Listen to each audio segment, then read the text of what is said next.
Саламатсыздар ма оқушылар, бүгін бізде екінші сынып 76-шы сабақ.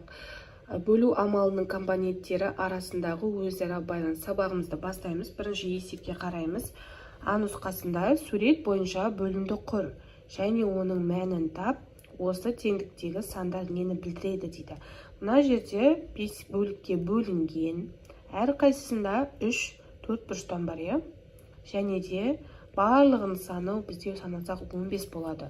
Біз бұны былай жазамыз. Барлығын саны 15-е санап шықсақ 15 бөлеміз қаншаға? 5-ке, өткені 5 бөлікке бөлініп тұр. Тең болады 3. 5-ті бөлсек, 15-ті бөлсек 5-ке тең болады 3. Ол дегеніміз 3-ті өзіне 5 рет қос деген сөз, яғни 3 қосу 3 қосу 3 қосу 3 және қосу 3 тең болады 15. Ары қарай ә нұсқасын қараймыз.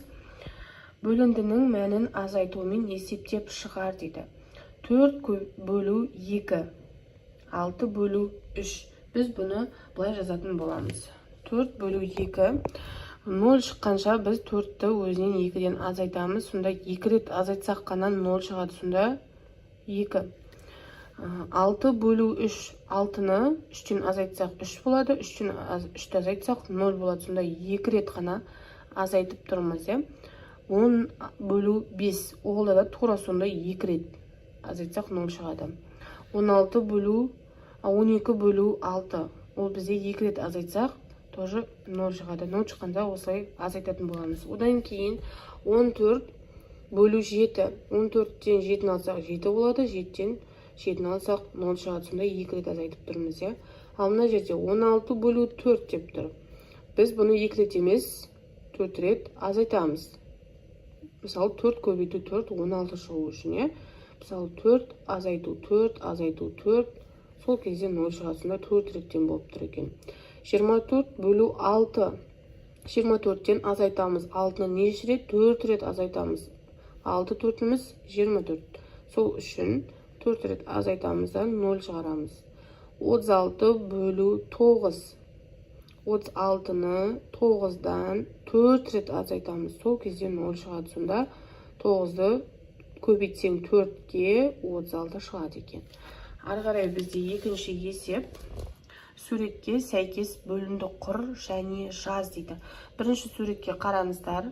Бізде қуыршақтар берілген. Бірінші қуыршақ 4, екіншісі де 4, үшіншісі де 4. Яғни 3 бөлікке бөлінген, әрқайсында 4 қуыршақтан бар. Ал жалпы саны бізде 12. Енді жазамыз. 12 бөлу 3-ке, өткені қуыршақ бізде 3 бөлікке бөлініп тұр.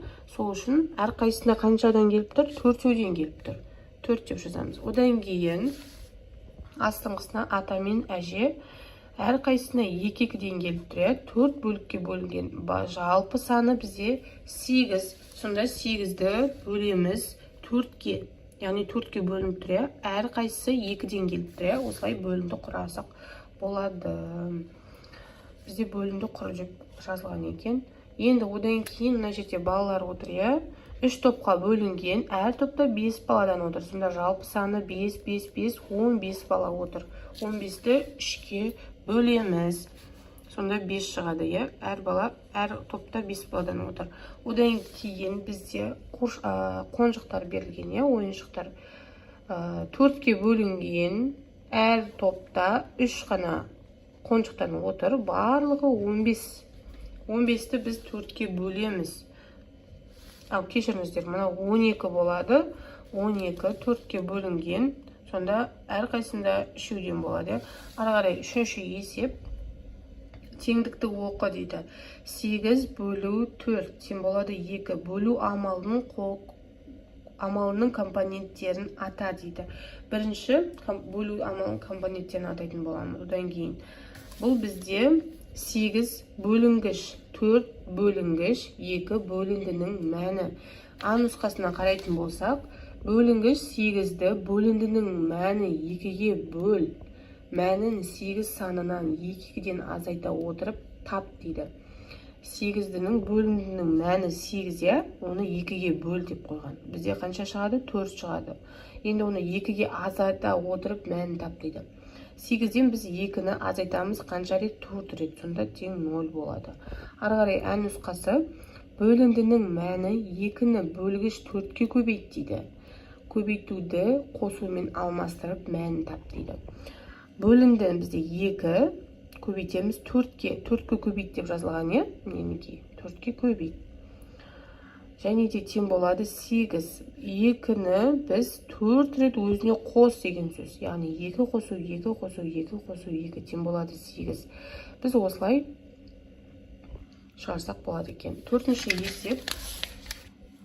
Есепті оқы, сызбасын салып, оны шығар дейді. Мұғалім 18 баланы бірнеше топқа бөлді. Сонда әр топта 6 баладан болды. Мұғалім балаларды неше топқа бөлді дейді. Қараңыздар. Барлығы бізде 18-де, оны балаларды топқа бөледі. Әрі қайсысын 6-одан келеді. Сонда 6 десек, 6 қосу 6 қосу 6, 18 шығып тұр. Сонда неше топқа бөлінген? 3 топқа. Бала саны 18, әр топта 6 баладан топ, яғни неше топ екені белгісіз. Шешуі 18-ді бөлеміз 6-ға тең 3. Жауабы 3 топқа бөлген екен. Ары қарай бізде 5-ші есеп. Берілген өрнектерден тура теңдіктер құр дейді. Мына жерде көбейту, бөлу және азайту амалымен берілген. Қазір тура теңдікті біз қалай құрамыз? Мысалы, 4 көбейту 2 8 болады. 8 бөлу 4 2 болады. 11 азайту 9 2 болады. 24 азайту 16 8 болады. Енді жауаптарына қарайтын болсақ, 2 мен 2 сәйкес, 8 мен 8 сәйкес. Енді тура теңдік бізде бірінші 8, және сол кезде біз былай жазамыз. 4 көбейту 2 тең болады 24 азайту 16-ға. Және 8 бөлу 4 тең болады 11 азайту 9-ға. Осылай жасаңыздар болады. 6-шы есеп. Есепті шығар дейді. Қазақша күреске бір ауылдан 15 бала, екінші ауылдан 18 бала қатысты. Бірінші күні жарыстан 12 бала шығып қалды. Жарыста неше бала жалғастырды дейді. Қазақша күреске екі ауылдан балдар келеді. Бірінші ауылдан 15 бала, екінші ауылдан 18 бала. Және 12 бала шығып қалады. Ары қарай қанша бала жалғастырған жазамыз. Ол үшін біз екі ауылдан келген балалардың санын бір-біріне қосамыз. Яғни бірінші ауылдан 15 бала, екінші ауылдан 18 бала. Жақшаның ішіне қосып аламыз және шығып қалған баланы содан азайтамыз. Бірінші жақшаның ішін орындаймыз. 15-ке 18 қоссақ 33 болады. Шығып қалған бала саны 12, оны азайтсақ 21. Сонда жауабы 21 бала ойынды жалғастырады екен. Ары қарай 7-ші есеп. Бос орнына тиісті санды қой дейді. Мына жерде А нұсқасын қараңыздар. 24 азайту 6, 6, 6, 6. Яғни біз неше рет азайтып тұрмыз? 4 рет азайтып тұрмыз, Сонда жауабы 0-ге шыққанша 4 рет азайтқан екенбіз 6-ны. Енді 24-ні 6-ға бөлсек 4 шығады, Ал 24-ті 4-ке бөлсек 6 шығады. Егер 4-ті көбейтеміз 6-ға 24 болады, 6-ны 4-ке көбейтсең де 24 болады. Ары қарай А нұсқасын жазайық. 35 азайту. Мына жерде бізде бос орындар берілген, қараңыздар. Бұны қандай санмен қоямыз? 7 деген санмен қоямыз. 7-ні өзінен 5 рет азайтамыз. 35-ті азайтамыз. 7, 7, 7, 7, 7 тең болады 0. 0 шыққанша.